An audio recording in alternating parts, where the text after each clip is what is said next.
Ce déni vient du fait que la plupart des gens, que ce soit le grand public, que ce soit nos frères et nos sœurs chinoises, que ce soit le personnel politique que je connais bien, eh bien, ils ne croient pas que ça peut arriver, parce qu'ils ont cette espèce de mythe, de croyance religieuse, dans le progrès, dans le marché, dans la science, dans la technologie et dans la créativité humaine.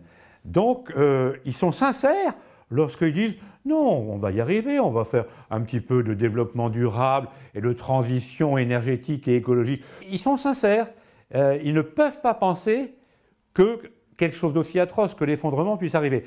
Et c'est normal, et c'est d'ailleurs pour ça, je vais plus loin, c'est pour ça que l'effondrement va arriver, parce que le déni est général. Il n'y a que 1% des gens comme moi, comme vous, comme peut-être quelques-uns ici, qui y croient.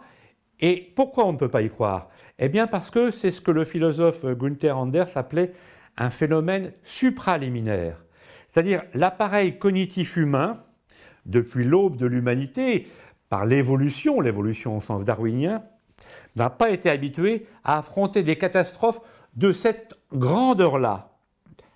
On a affronté des catastrophes, des guerres, depuis des milliers d'années, mais des catastrophes où c'est la survie de l'espèce en tant que telle qui est en jeu, on n'est pas équipé, on n'a pas les neurones branchés pour ça. Donc c'est un phénomène qui est inacceptable pour notre esprit, et c'est pour ça d'ailleurs que ça va arriver. Parce que jamais on n'arrivera collectivement, politiquement, globalement, à l'échelon de tous les États-nations, à prendre des mesures suffisantes à la hauteur de cette catastrophe. Jamais, on n'y arrivera pas. On est incapable de le faire parce que ça supposerait, par exemple, de diviser par 10 le PIB de la France en 2 ans.